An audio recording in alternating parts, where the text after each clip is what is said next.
Pete from Cheap Homesteading, and today we're in the garage, and I just got in my brand new Excalibur dehydrator.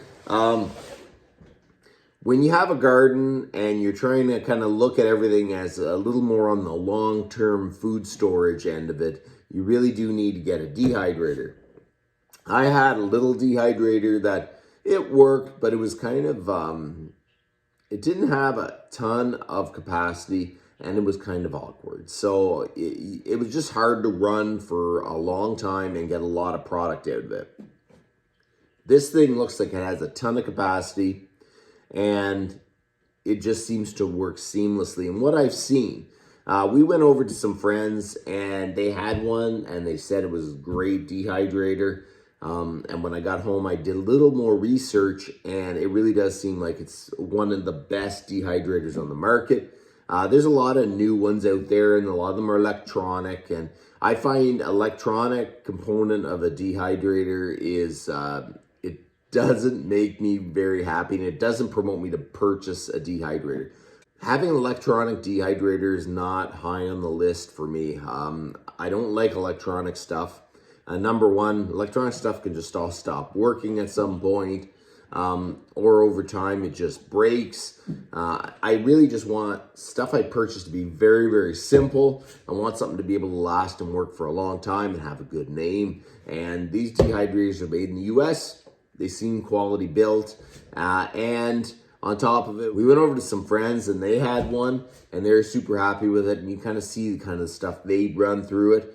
So I was very impressed by the quality and the capacity of this machine. So that's why we went with an Excalibur dehydrator. So now we're going to open it up. So this is what it is. It's an Excalibur dehydrator, America's best dehydrator, made in the US.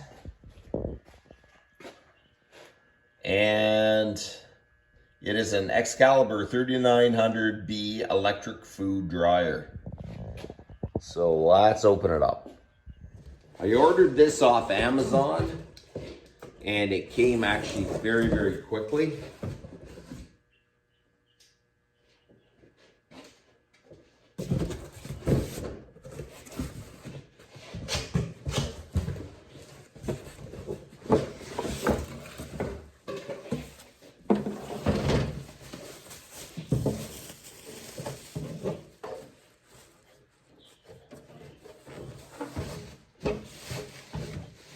So this is what the Excalibur 3900B dehydrator looks like.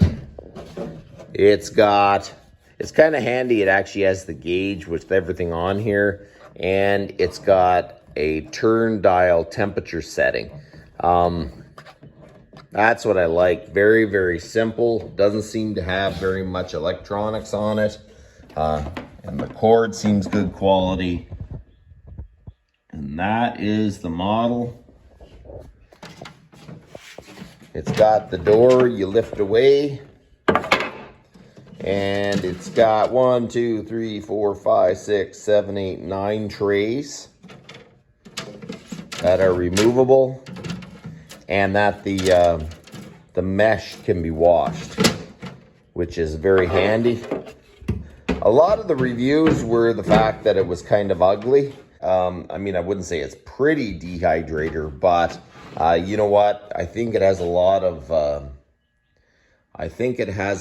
pluses just having a very simple dehydrator, and pretty well, I don't think there's any electronics in it. It's just a straight heating box and a fan, and that is kind of what I can appreciate. Okay, so it comes with a book that has like charts in it that actually show like for mushrooms and tomatoes and jerky, and that it gives you kind of a temperature, a length of time it would take to dry. So it is kind of a handy thing to have around just to kind of reference to whenever you're putting stuff through the dehydrator. I do like the fact that they actually have a rough gauge on the top of the dehydrator of length of time for certain stuff you'd put in, and that it is just a knob style dehydrator. So I think this dehydrator is going to be great for the homestead, and it's going to help with our long-term food storage and being able to dehydrate a lot of your own stuff. really cuts down on the cost, because technically I should be able to run the dehydrator and we'll end up with food that you can actually store for a long term. So you know what? Let's plug it in. I won't be able to dry anything right now, but let's see how it works. Let's turn it on.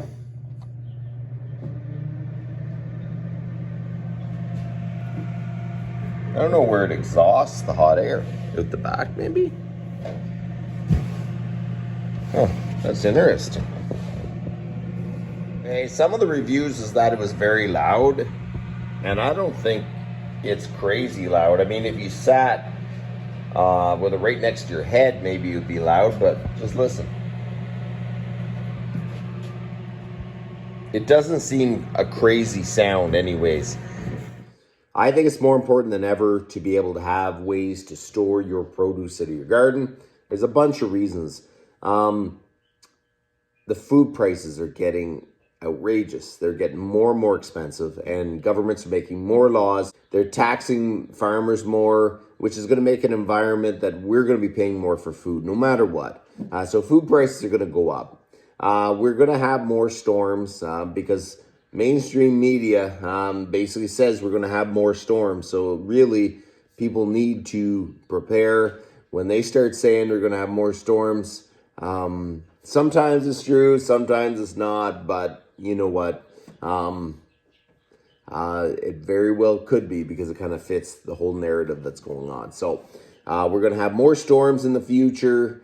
And so that means we're not going to have as reliable power. So I could throw everything in the freezer, which is easy, but the problem is I don't want to fight with keeping my freezers going if we have an extended period of time with no power. So I think the dehydrator is going to be the best way to do that, so we can actually store some of our produce out of our garden and put it into long-term food stores that isn't relied on electricity. So that's what we're going to be using the dehydrator for. And I don't have anything out of the garden now to really try to run through the dehydrator, but when we do, we're going to try to make a few videos with doing that.